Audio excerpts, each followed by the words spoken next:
What if I told you the sound of a bird inspired one of the most iconic songs in history? Are you surprised? Alright, stay put with me.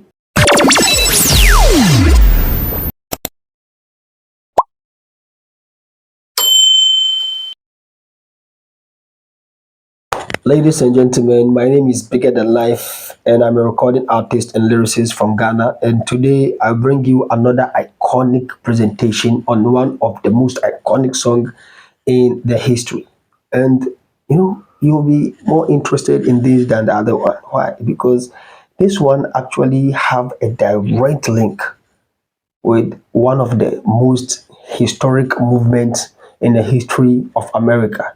Blackbird is a solo folk rock song by Paul McCartney, released on the Beatles 1968. And this is what you have to know about this Beatles album.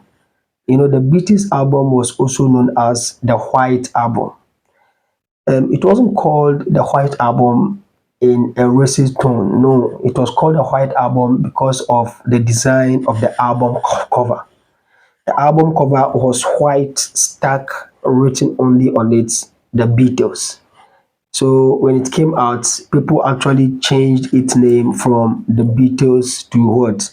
To the White Album. And this was released in 1968. The song is known for its intimate minimalist arrangement featuring only McCartney's voice, his acoustic guitar, and metronome. When we say a song is what? Is minimalist, has a minimalist arrangement, it means the instrument used in the music are limited.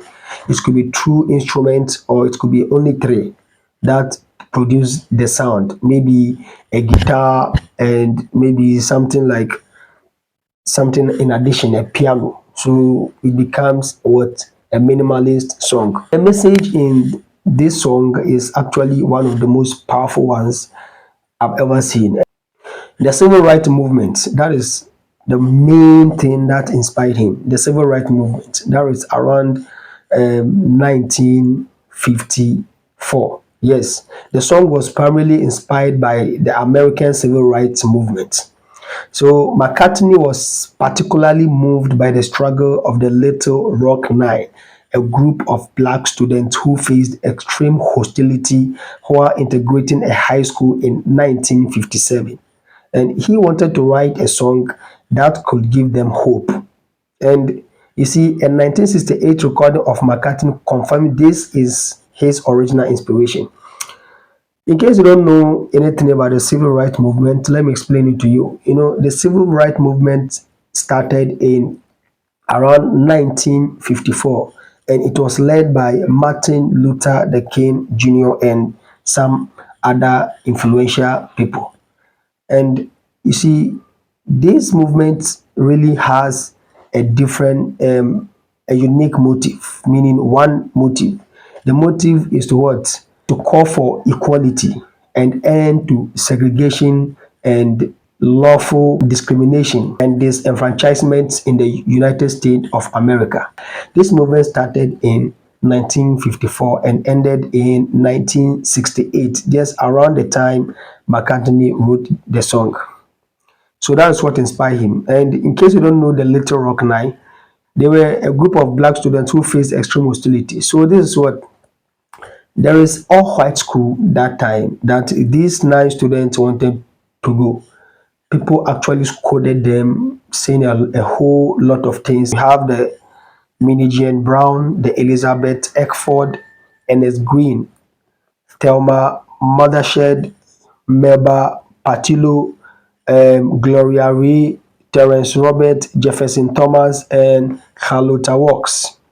These are the members of the Rock Nine or of the Little Rock Nine. They are one of the people who inspired the movement in United States of America. People really saw the need to stand up for their right and equality at that time when these guys were denied entry into that all-white school. The song's central metaphor was inspired by a blackbird McCartney heard singing while he was in India. So McCartney was in India for his business. Then he saw a bird singing, right? He saw a bird singing. So that bird actually inspired him to write a song, to, dub his song with the name The Blackbird. And he used the image of the bird to make the song's message more universal so it could apply to any personal struggle. Although he was inspired by the civil rights movement of the United States of America, but he found another inspiration in India that, like, will be used on the song to inspire everyone. The central metaphor, Blackbird, is a symbol for a black girl. In British slang, a bird is a girl. So Blackbird means black girl. And he was making the song a direct message of encouragement every black woman, to every black woman facing oppression in the United States. Yes, he was doing this to strengthen the women in United States of America. And the song also served as an anthem of hope. Looking at the lyrics serve as a call to action as well. The phrase, "Take these broken wings and learn to fly," is an exhortation to overcome the barriers of oppression. And "you were only waiting for this moment to arise" suggests that the time for liberation has finally come.